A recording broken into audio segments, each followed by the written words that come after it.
Chittagong metropolitan পুলিশের বাকলিয়া থানার SI Anwar Hossain বদলির আদেশ অমান্য করে এখনও বাকলিয়া থানায় কর্মরত রয়েছেন। গত 13 মার্চ পুলিশ সদর দপ্তর থেকে তাকে সিলেট রেঞ্জে বদলি করা হলেও নতুন কর্মস্থলে যোগ দেননি তিনি। বিভিন্ন অপরাধে অভিযুক্ত আওয়ামী লীগের নেতাকর্মীদের বিরুদ্ধে দায়ের করা মামলায় গ্রেপ্তারের তথ্য পৌঁছে দেওয়ার অভিযোগ রয়েছে তার বিরুদ্ধে।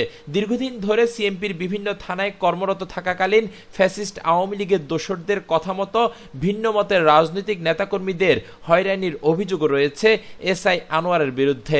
এর আগেও বাকলিয়া থানায় কর্মরত ছিলেন তিনি, তবে আগস্ট বিপ্লবের পর আবারও একই থানায় ফিরে এসেছেন। কিন্তু পুলিশ সদর দপ্তর থেকে তাকে 19 মার্চের মধ্যে সিএমপি ছাড়ার নির্দেশনা দিলেও তিনি তা উপেক্ষা করেছেন।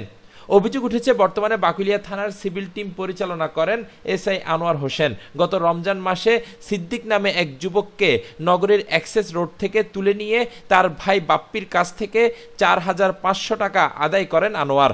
এছাড়া বিভিন্ন মানুষকে নানাভাবে হয়রানি করছেন বদলির আদেশ পাওয়া এই কর্মকর্তা। এটা হচ্ছে আনোয়ার স্যার ছিল, উনি নিয়ে গেছিল, নিয়ে যাওয়ার পরে ওনার সাথে কথাবার্তা বলে নিয়ে গেছিল। উনি টাকা দাবি করছিল, অনেক টাকা দাবি করার পরে উনি প্রথমে দাবি করছিল 50,000 টাকা। 50,000 টাকা দাবি করার পরে পরবর্তীতে আমি গেছিলাম আমার বন্ধু কয়েকজন নিয়ে গিয়ে, পরে উনি লাস্ট 10,000 টাকা করছিল এরকম বলে। তো পরে ওনাকে 4,500 টাকা দিয়ে এই ডেট দিয়ে চালান দিয়েছে। এই ডেট দিয়ে চালান দিয়েছে, আমরা কোর্টের থেকে আবার জামিন করে নিয়ে আসছে। চট্টগ্রাম মেট্রোপলিটন পুলিশের দক্ষিণ বিভাগের উপকমিশনার মোহাম্মদ আলমগীর হোসেন বলেন, বদলি হলে অবশ্যই নতুন কর্মস্থলে যেতে হবে, এক্ষেত্রে কোনো ছাড় নেই। তবে এই বিষয়ে কোনো বক্তব্য দিতে রাজি হননি এসআই আনোয়ার। না, এটা বাকলিয়া থানায় আগে কেউ থাকবে না, ঠিক আছে, এটা সিদ্ধান্ত হয়ে গেছে এবং ম্যাক্সিমাম চলেও গেছে।